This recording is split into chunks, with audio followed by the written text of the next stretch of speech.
I'm going to be doing things a little differently than some of my previous content. I'm going to be introducing a new toy, and that's what this is all about right here.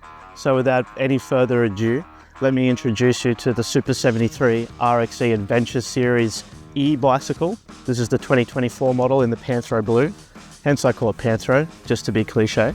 So you might be saying, I've never heard of Super 73, and that would make sense. They don't get much plug here in Australia, but Super 73 is a manufacturer of high-end e-bikes. It's a company, a US company out of California that was started in 2016. And it was started by some cool cats who had a vision for some great designs that had great aesthetics, great functionality, great specifications, and would last the test of times. And each one would be a bit of a collector's item. So over the last 10 years, they've really refined those designs. And what you see before you is a culmination in that. It really is an amazing piece of kit.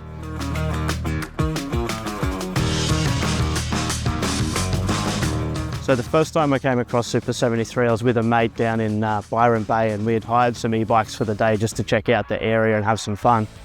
And whilst we did have some fun, we got back to the shop and noted that we thought that the bikes were pretty lackluster in performance. And when we were there, we asked the consultant if there was anything that he sort of considered better or, you know, the best. And over in the corner, he pointed at his Super 73 Adventure Series at the time. And from that moment, I really haven't been able to get them out of my head. So I did everything I could after that to just get one into my life.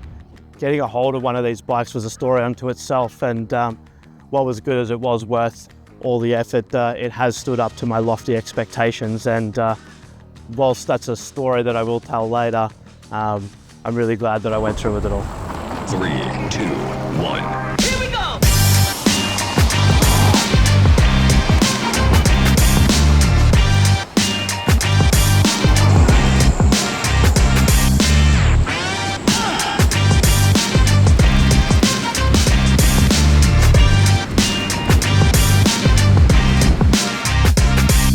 On the Sunshine Coast, e-bikes are really blowing up. One kid just rode past a second ago on one, and people are riding them for all different types of reasons and all different types of people as well, young and old. And everyone's got an opinion on what you should and shouldn't do. And they're a very divisive and disruptive machine. And that's probably what sort of draws me to them. And it sort of has a common thread throughout my drone and UAV experience too, that back in the early days of doing that, people used to look at me in a very similar way, and I was received in public in a very similar way. So one of the big decisions I had when purchasing a machine like this was whether to go e-bicycle or e-moto. And e-moto is obviously a bit more hardcore, but it's illegal unless you're on private land, whereas e-bicycle is fine on public spaces. So for me, it was an easy choice to sort of stay under the radar and avoid any police sort of attention. So I went with the e-bicycle for the first instance, but I went with the best e-bicycle I could find.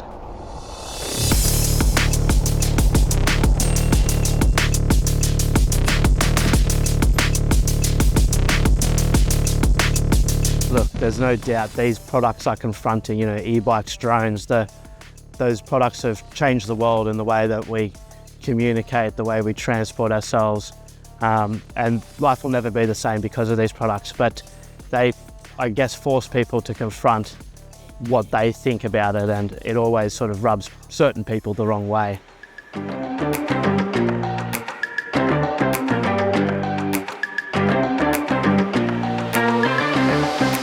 Super 73 Adventure Series really does open up a world of adventure, as the name sort of entails.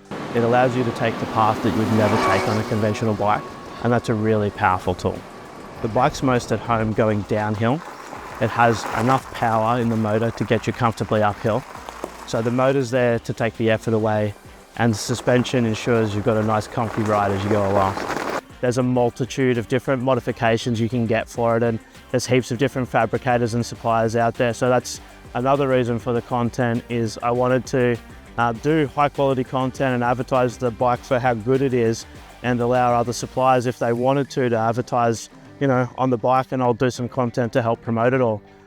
So if there's anyone out there who wants to do that sort of thing, I'm open to it.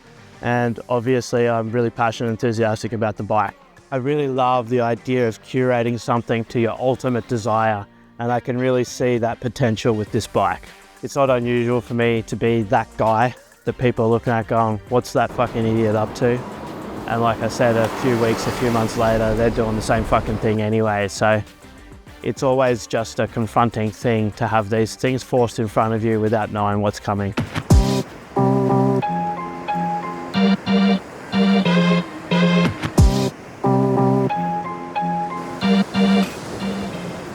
These things are definitely going to change the way that we transport. It's getting busier, there's less car parks around, so in these sort of spaces they're ideal, and we've got such beautiful weather to take advantage of as well. There's always going to be marshals in society, and especially when you're talking about products like these, the e-bikes and the drones. I've become used to it after sort of 10 years with the drones, and I'm sure that people will get used to the e-bikes as well.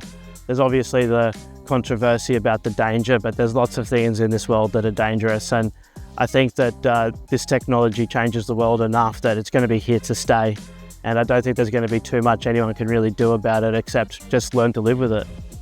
So this episode was all about giving you a philosophical rundown on what I'm going to be doing with Season 5 and Super 73 on Drone Hack Productions. So hopefully it's given some context on all of that for you, and I'm definitely going to develop that over the course of the season. In the next episode, I'm going to get into the technical nitty-gritty of the bike and what makes it so special.